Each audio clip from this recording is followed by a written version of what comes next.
So, Mr. Farmer, tell us what you did for the Civil Rights Movement. Well, so I was important to the civil rights movement. I helped found CORE, which was a committee, and also within that, I helped do the freedom rides. Those are pretty important, and it helped push toward equal rights within the racial segregation. And I was considered one of the big four, along with Martin Luther King Jr., Roy Wilkins, and even Newton Coon. Very good. Where were you born? I was born in Marshall, Texas, January 12th, 1920. So, Farmer, did you attend a college or get an education? Why, yes. In 1934, actually, I went to college at the ripe age of 14. Wow, so young. So, what did you do during those college years? Well, I was the debate captain, which helped me speech and debate in my later years during the civil rights movement.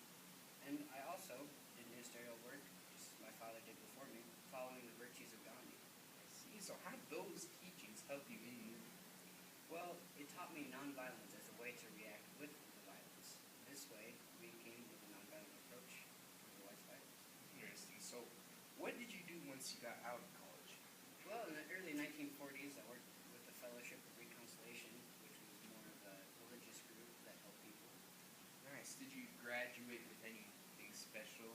Actually, yes. In 1941, I graduated with the Divinity Award from Howard. Nice. So, what was the first event you participated in towards the Civil Rights Movement? Well, there was the Chicago Eatery in 1942, and my friend George Hauser and a couple of my colleagues went in, and we had our very first sit-in. And we actually broke them and made it desegregated. So, did you do anything big that helped with music? Like I said in the beginning, in 1942, I created CORE, the Committee of Racial Equality, and its name was actually later changed to Congress of Racial Equality. Yes. So, were you ever married? Yes. In 1945, I was married with my first wife, Tony Christie, but it ended a year later. Did you marry? Yes. In 1961, or no, sorry about that. In 1949, I married my second wife, Lulu Peterson, and had two children. So, within the Corps, did you ever advance with its infrastructure?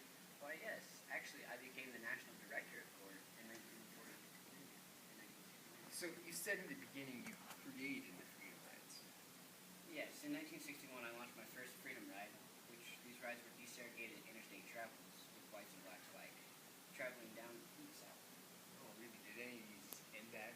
Our first trip was firebombed, and our second we were bum rushed by other people. Harsh. So, at this time, how was the Congress of Racial Equality? Well, it was going well, but in 1966, I left the Corps. So, did you ever do anything else to benefit racial equality?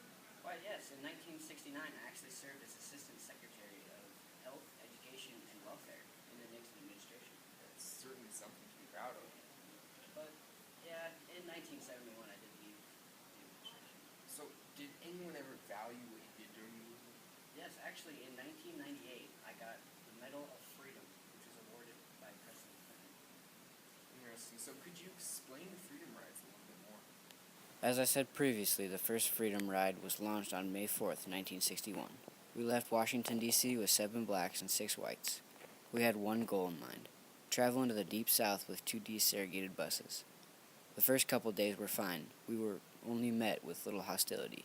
But the second week in Birmingham, Alabama, the riders were met with unmerciful beatings by several angry Southerners. Then, in Anniston, Alabama, our bus was firebombed. A second attempt was put forth by several of the remaining freedom riders and volunteers. But an angry mob of at least 1,000 people attacked the freedom riders in Montgomery. The violence was witnessed firsthand by the nation, creating pressure on Kennedy to put the hammer down and stop the violence. We were a committee of believers here at the Corps. We helped with the civil rights movement with various activities such as the freedom rides. I was the national director of this. I created the freedom rides, and I helped sponsor them. This is where it began, my first sit-in, my first push toward racial equality. Here is where I started, my first encounter with trying to break racial equality. This eventually led on to the Freedom Rides and the founding of CORE not too long after.